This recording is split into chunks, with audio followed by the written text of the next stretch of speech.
If elections are going to proceed in America over the course of the next year, it is likely that even more mail-in voting is going to have to be a part of that to keep people safe and make sure that they can still participate in American democracy. Now, there are some concerns with that.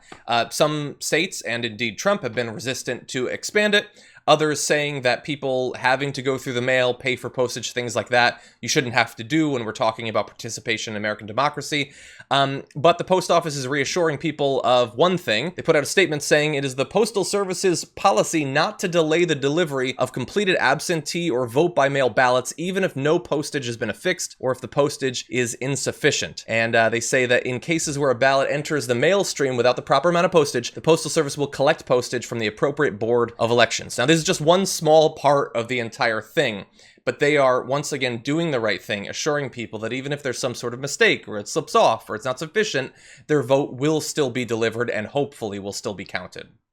Right. And the fact that you have to put postage, I know in some states you don't, but that you have to put postage on a mail-in ballot is ridiculous anyway.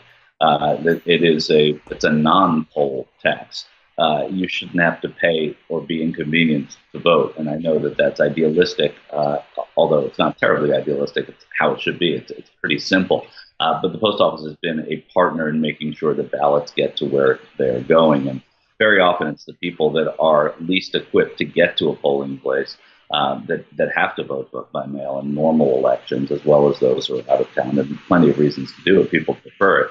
But the point is, this time, everything has to be in perfect shape so that people can get all of those ballots, and there are going to be many more mail-in ballots in 2020. They got to get where it's going. Yeah. And look, the main reason that I wanted to talk about this is I want to have a broader conversation about the Postal Service. I saw a comment from Mark Jorges who says, if the USPS is still there come November. And that is a question because the Postmaster General warned lawmakers earlier this month that it could collapse within the next several months if Congress doesn't quickly provide funding, which it seems like, well, that would be relatively easy. I mean, we're in the middle of a crisis. We know that we need the Postal Service, right? And we're dishing money out left and right. The issue is that, according to the Washington Post, Trump threatened to veto the CARES Act, which Congress passed last month, if it included direct relief for the Postal Service. And unless he has a Brian Kempian turnaround on this, it is likely that that sort of threat of a veto will continue for future legislation. And so I'm curious, Michael, based on the conversations that you've had, how likely is it that the aid that the Postal Service has been requesting will actually come in time to save it? Well, because of what happened last time, there's now more organization in Congress. Jerry Connolly, a representative from Virginia, actually from Massachusetts, but representing Virginia, has made it his goal to make sure that there's going to be language in this next bill covering the Postal Service. And that's important. And it's important because, this then becomes a battle with the president, who knows that mail-in ballots are not good for him, perhaps in November, or thinks that may be the case because it will mean that more people will have voted than if they're afraid to go to the polls. And more people means that fewer Republicans, generally speaking. The idea that that this could go forward without the Postal Service in it would set up a real battle, because it's not just Democrats who want to support the Postal Service. And the Postal Service, which had been streamlined by Republicans and Democrats together, was actually doing well. They were starting to repair themselves and show some profits that they hadn't seen in a while. This can be bipartisan, but the White House has to be part of it. I don't see it holding up a bill, though. I don't think that he's going to grandstand in that way, because there are going to be enough Republicans in Congress who say that we have to do this, otherwise we're in trouble. I hope so, and I know that a lot of state level Republicans probably acknowledge that the USPS is even disproportionately necessary for servicing rural voters. The idea, and by the way, specifically laid out in the Constitution that it should exist. That doesn't seem to be much of a stumbling block for them ideologically, pushing for privatization.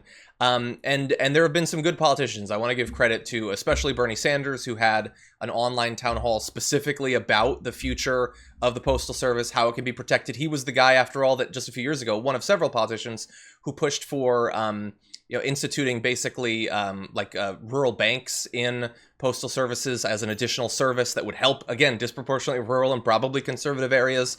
And so he has had ideas to keep it afloat and to strengthen it for some time. I hope that the politicians like Bernie Sanders, who've been doing that during this crisis, are successful.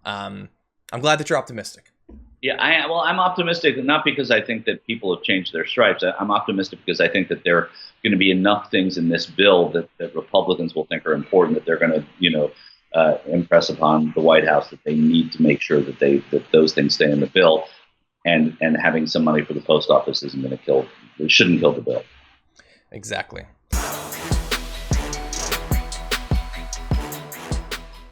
For more political news breakdowns, interviews, stories of activism, and me trying my hardest to care about the occasional big celebrity news story, subscribe to our YouTube channel at youtube.com/The Damage Report. And you can ring the bell wherever it is so you don't miss anything.